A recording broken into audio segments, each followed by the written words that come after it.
조동일 문화대학, 조동일 강좌, 이슬람 문명의 이해.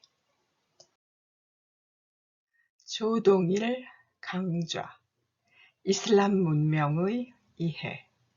제3강, 아랍 문학. 이슬람 문명의 이해. 제1강에서 제4강까지 강의 순서입니다. 제3강 아랍 문학 3회 6강 마흐푸즈. 기독교와 이슬람의 충돌이 파국으로 치닫고 있다.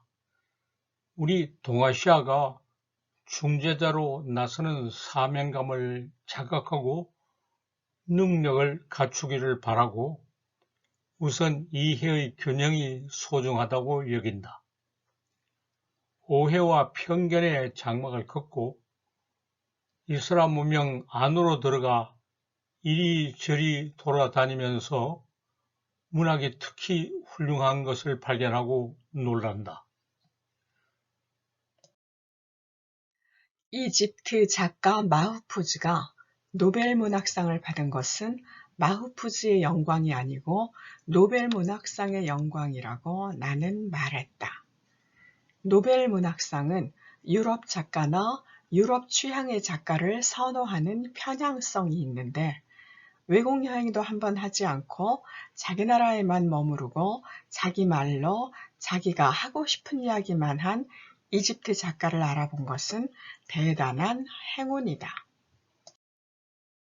마흐푸즈의 작품 거울들은 55개의 거울이라는 제목으로 우리말로 번역되어 있다. 송경숙 역 도적과 개들, 지약사 1986에 수록되어 있다. 자기가 살아오는 동안에 만난 사람들에 관해서 회고한다고 하면서 55의 등장인물에 관한 이야기를 이름자의 자모순으로 배열했다. 모두 시대를 반영하는 그 나름대로의 거울 노릇을 해서 다양한 세태를 파악할 수 있게 했다. 1인칭 서술자가 여러 인물들의 다양한 삶을 함께 겪으면서 얻게 된 의식의 각성을 일관된 주제로 삼았다. 이집트 현대사에 대한 진단과 비판을 보여주면서 사람이 어떻게 살아야 하는지 깊이 있게 성찰했다. 손에 국기를 들고 외치고 있었다. 이윽고 나는 총알이 날아오는 소리를 들었다. 나는 들었다. 가슴 깊은 곳에서 목구멍으로 토해내던 외침을. 조국이여 영원하라. 이웃에 살던 모범 청년이 영국의 지배에 반대하는 시위에 참가했다가 피살된 사건을 이렇게 이야기했다. 무엇이 어떻게 되는지 모르고 있다가 시위대가 총에 맞아 수많은 사람이 죽어 넘어진 놀라운 광경을 보고 큰 충격을 받았다. 영국의 지배에서 벗어나 독립을 되찾기 위한 투쟁이 일어난 것을 알아 서술자의 의식도 깨어나기 시작했다. 이집트가 독립을 하고 다시 혁명을 하고 사회 변혁을 추진했지만 큰 성과는 없었다. 출세를 위해서 변신을 거듭하면서 주의를 자주 바꾸는 기회주의자들이 끼어들어 이를 망쳤다. 온갖 비웃음을 다 받으며 비평을 가지고 사업을 시작해 돈을 받고 예술작품을 평가하던 위인이 혁명이 일어나 사회주의 정책을 표방하자 늘 그랬듯이 그는 야심을 품고 사회주의 연구에 뛰어들어 이익을 얻다가 다시 반공주의자로 변신한 것을 보고 깊은 혐오감을 나타냈다. 봉건주의 정권에서는 공산주의자이고 좌익 정권일 때에는 보수주의여서 언제나 반대만 하는 인물. 저항을 하기 위해서 태어난 인물도 있다고 하면서 그 증상을 더욱 심각하게 그렸다. 재난이 일어나면 오히려 내심으로 기뻐하는 것이 반대자의 행태라고 하면서 다음과 같이 말했다.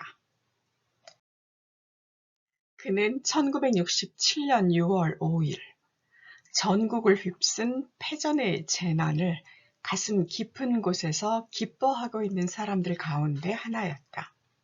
그것은 이상하긴 하지만 혁명의 모든 적들이 취하고 있는 입장이었다. 체제에 저항하기 위해 태어나서 영원한 반대자로 행동했던 이 기이한 친구도 그 부류에 속했던 것이다. 정치를 한다고 나서서 설치지 않고 학문이나 예술에서 자기 본분을 수행한다는 사람들은 희망을 주지는 못하더라도 해독을 끼치지는 않을 것 같지만 그렇지 않다고 했다.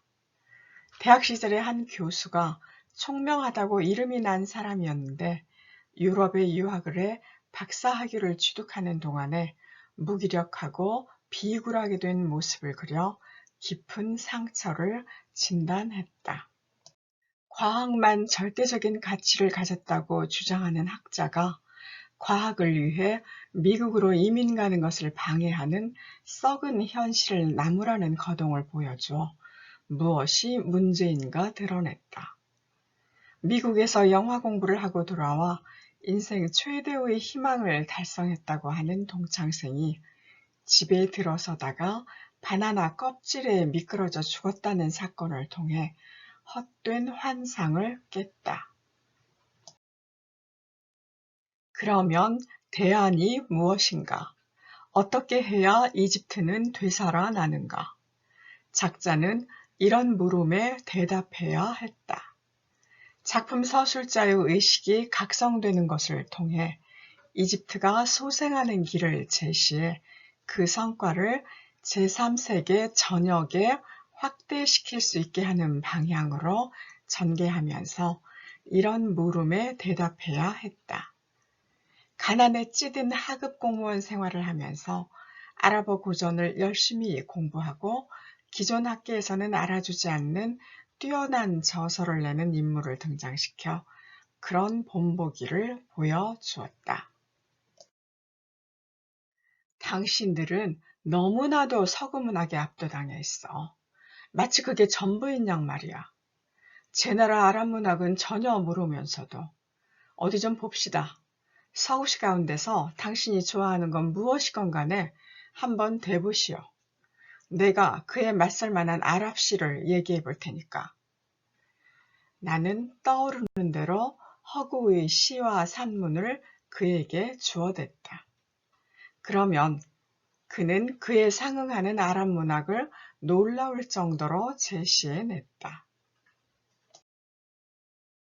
또한 서술자의 대학 동창생이 대학을 중퇴하고 여러 직업을 전전하다가 신문 기자가 되고 이념활동 때문에 파면되고 투옥되고 가정 파탄까지 겪었으나 신념을 버리지 않고 대단한 저술을 계속하는 것을 높이 평가했다. 나는 진보적인 아랍 사상에 관한 그의 서적을 현대의 가장 재미있고 활력이 넘치는 책들 중에 하나라고 주저함 없이 여기고 있다고 했다. 진보적인 아랍 사상이라고 하는 사상의 내용이 무엇인가는 밝혀 논하지 않았으며 사회 갈등을 해결하는 방안을 진지하게 찾은 내용이라고 암시하는 데 그쳤다. 마우푸즈 자신이 쓰는 소설과 같은 것이라고 짐작하면 잘못되지 않는다. 작중 인물, 서술자, 작가 자신의 경우가 모두 사회개혁을 위한 구체적인 강령보다 어떤 허위도 배격하고 진실을 찾으려고 하는 비판 정신이 더욱 소중하다고 하면서 그것을 얻는 것을 의식 각성의 핵심 과제로 삼았다. 이슬람 문명의 이해 제5강에서 10강까지 강의 순서입니다. 강의 잘 들으셨습니까? 댓글로 출석을 표시하고 논평을 제출하시면 강좌 수료증을 보내드립니다. 조동일 문화대학에서는 새로운 강좌를 계속 개발하고 있습니다. 지금 준비하고 있는 강의는 세계문학 문답입니다. 지속적인 참여를 부탁드립니다. 감사합니다.